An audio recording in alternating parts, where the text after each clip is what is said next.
যে না খেয়েছে তেল কই, খেলে সে অবশ্যই নাচবে তাতা থই থই। সাধারণ কি করে হয়ে ওঠে অসাধারণ, এই রান্নাটা দেখাবার সেটাই কারণ। আজকে আমি তেল কই দেখাবো। এটা খুব সাধারণ একটা রেসিপি, কিন্তু খেতে কিন্তু অসাধারণ। একদম সাবেকিভাবে আমি রান্নাটা করব, এতে কোনো মশলাই কিন্তু লাগে না।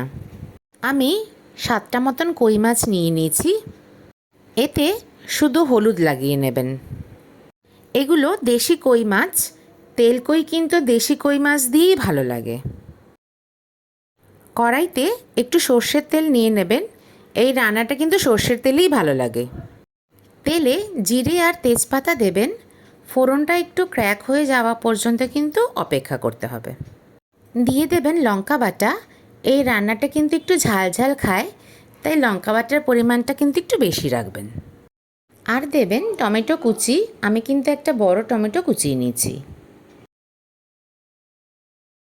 নুন দিয়ে ভালো করে ভাজতে হবে। কাঁচা লঙ্কা বাটার কাঁচা গন্ধ কিন্তু সহজেই যায় না, তাই একটু ভালো করে এটা সময় নিয়ে ভাজবেন। আমি আরেকটু তেল দিয়ে দিলাম, কারণ নামটা শুনেই বোঝা যায় এটা তেল কই, তাই তেলের মাত্রাটা কিন্তু এতে একটু বেশিই পড়ে। সুন্দর লঙ্কা ভাজার গন্ধ বেরোচ্ছে আমার। এখন হলুদ মাখিয়ে রাখা কই মাছগুলো দিয়ে দেবেন। এই রান্নাটাতে কিন্তু মাছ আলাদা করে ভাজা হয় না, তাই মশলার সাথেই মাছগুলো হালকা হাতে কিন্তু নাড়াচাড়া করে নেবেন। 2-3 মিনিট নাড়াচাড়া করেই দিয়ে দেবেন জল। খুব বেশি জল দেবেন না, আমি যতটুকুনি জল দিলাম তাতেই কিন্তু রান্নাটা হয়ে যাবে। এই রান্নাটা কিন্তু খুব শুকনোও খায় না, খুব ঝোলও খায় না, মাখা মাখা হয়।